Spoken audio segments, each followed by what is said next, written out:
Honorable Justice BiswanathSomaddar to talk to us.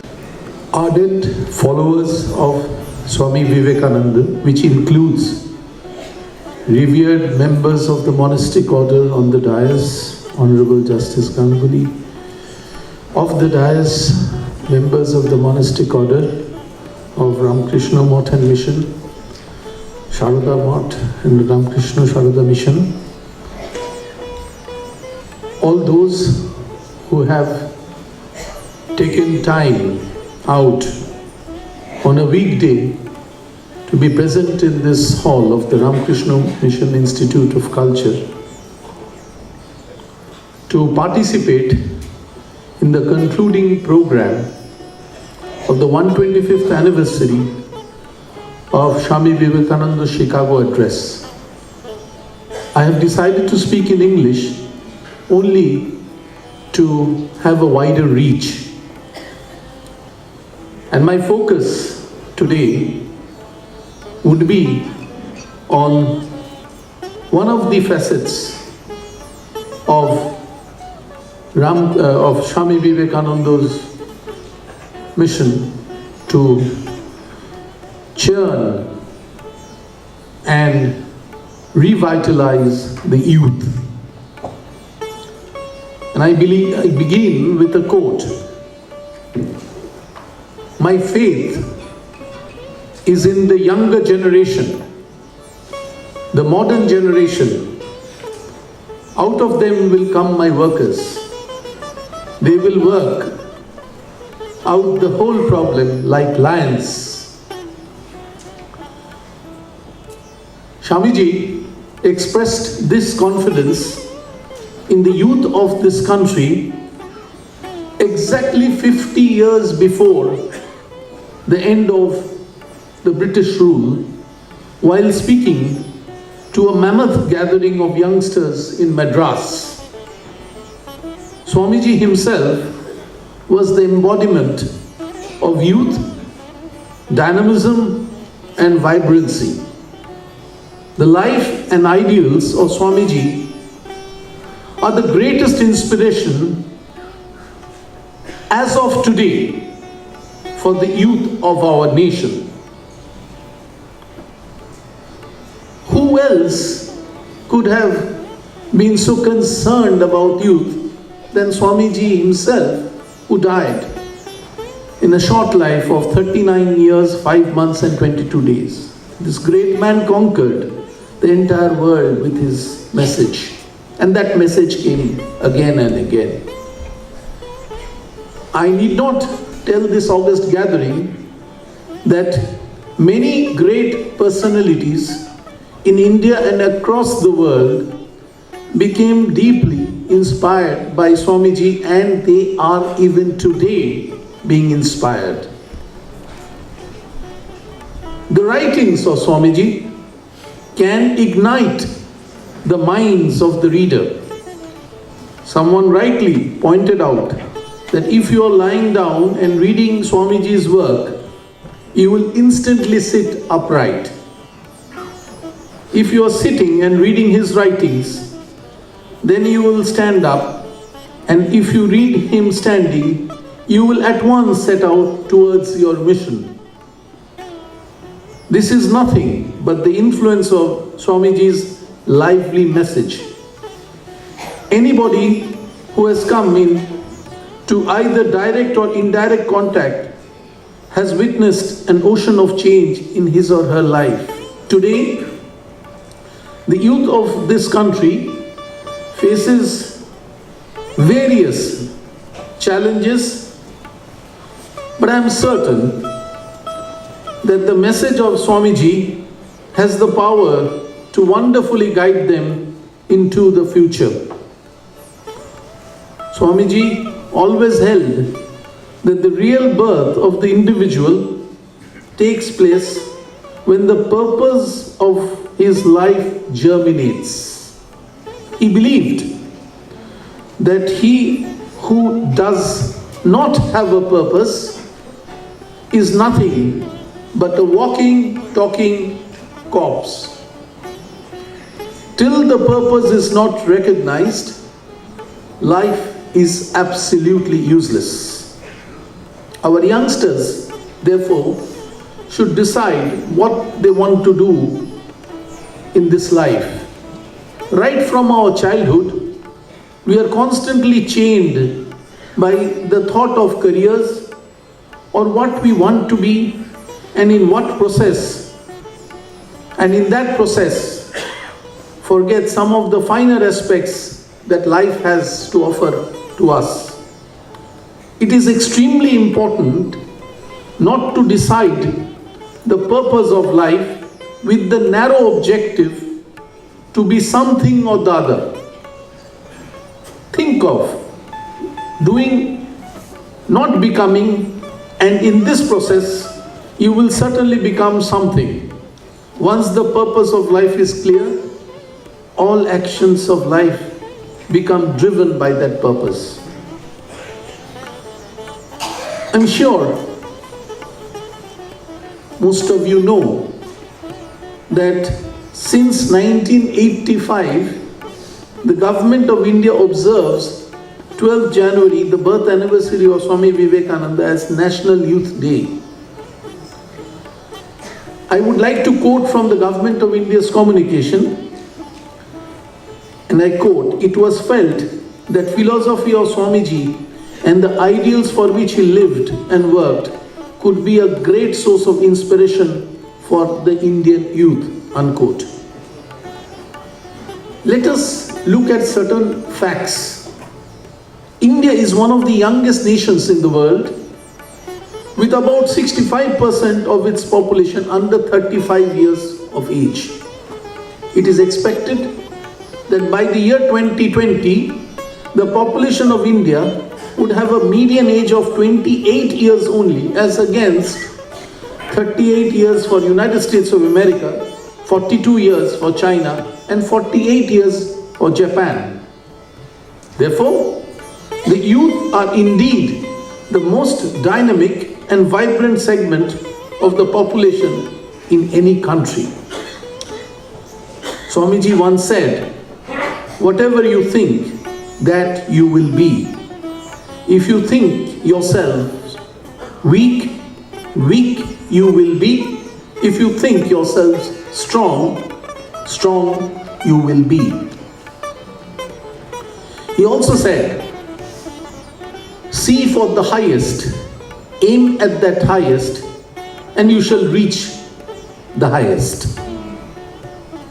His message always, invariably always, was simple yet powerful. Vivekananda conveyed his ideas directly to the people, especially to the youth. His message broke the shackles of caste and creed and spoke of a language of universal brotherhood. What he said captures the great importance of his ideas and ideals among the youth in our country today. He personified the eternal energy of the youth and their restless quest for truth. It is entirely fitting, therefore, that 12th January, the birth anniversary of Swami Vivekananda, is observed as National Youth Day to rekindle the eternal message of this great patriot and son of India. The famous words, "Arise, awake, and stop not till the goal is reached." This thunderous and eternal message from Upanishads, uttered in equally thunderous voice by Swami Vivekananda, freely, frequently and vigorously, more than a century ago, roused the Indian nation from her deep slumber of centuries and called upon her countrymen, especially the youth, to give their best for India's spiritual and national renaissance. Inflamed and inspired by this clarion call, a generation of our people dedicated their lives to the revival of India as a nation. Hundreds of them embraced death and suffering during the struggle for independence. While in USA, at the time he had gone to attend the Chicago Conference, International Parliament of Religion, he wrote to an Indian youth, "I may perish of cold and hunger in this land, but I bequeath of you, young man, this sympathy, this struggle for the poor, the ignorant, the oppressed. Vow then to devote your whole lives to the cause of the redemption of these 300 millions going down and down every day." Swami Vivekananda had tremendous faith in the youth of the country. He considered them as the greatest asset and wealth of India. He believed that they were full of energy, idealism, enthusiasm, hope, optimism, and adventurous spirit. He often expressed that if we were to win back our ancient glory, it is the youth of the country, he said, who can educate and inspire the masses. It is the youth of the country who can rouse the spiritual consciousness of the people and awaken them to a sense of their own human dignity and worth. In one of his inspiring messages to the youth, he says, "Teach yourself, teach everyone his real nature. Call upon the sleeping soul and see how it awakes. Power will come, glory will come, goodness will come, purity will come, and everything that is excellent will come when the sleeping soul is roused to self-conscious activity." Swamiji exhorted his youth to be strong and fearless, kind and benevolent, strictly moral and of high character. He desired them to possess muscles of iron and nerves of steel, inside which dwells a mind of the same material. He wanted them to reject anything that makes them weak physically, intellectually, and spiritually. He asked the youth to build up their character and manifest their real nature, which is pure. Neither money pays, nor name, nor fame, nor learning. It is character that can cleave through the adamantine walls of difficulty. Bear this in mind, he said, and it was his earnest advice to the youth. His vision of India was to have a new society by the vision of dignity of man, his freedom and individuality, his strength and his capacity to love and serve human beings through an egalitarian society free from notions of high or low. The youth of the country has the biggest role, therefore, to play in Swami Vivekananda's idea of a rejuvenated India. He had utter faith in the youth of the country, fearless youth with insurmountable energy, free from all selfish thoughts, ready to struggle, ready to sacrifice. Only such youth can sustain the journey of taking India from the depths of degradation to the pinnacle of its glory, according to Swamiji. His consistent invocation to the youth of the country was to go back to their cultural roots, believe in it, and feel proud of it, to utilize its values for the good of the many, for the happiness of the many. As Buddha said, Bahujana Hitaya, Bahujana Sukhaya. His messages revolutionized the nation, laid the foundation of the uprising of a new India to where we belong, led by the physically and mentally strong and committed youth. Unlike the materialism of the West, India's psyche is spiritual in nature, yearning for exploring the inner self, purifying the inner self and creating men of strong moral character.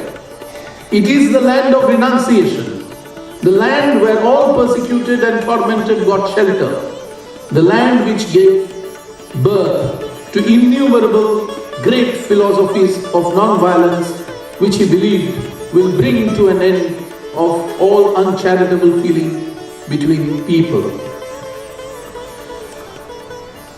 In January 1894, and I'll conclude with this, Swamiji wrote a letter to a Madras disciple.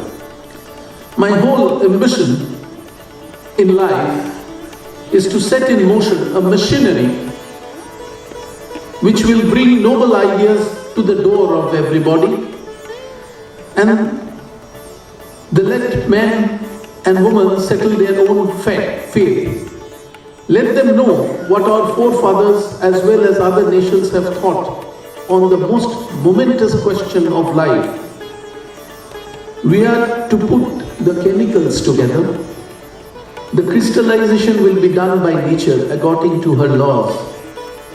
Keep the motto before you: elevation of the masses without injuring their religion. Thank you. Good evening.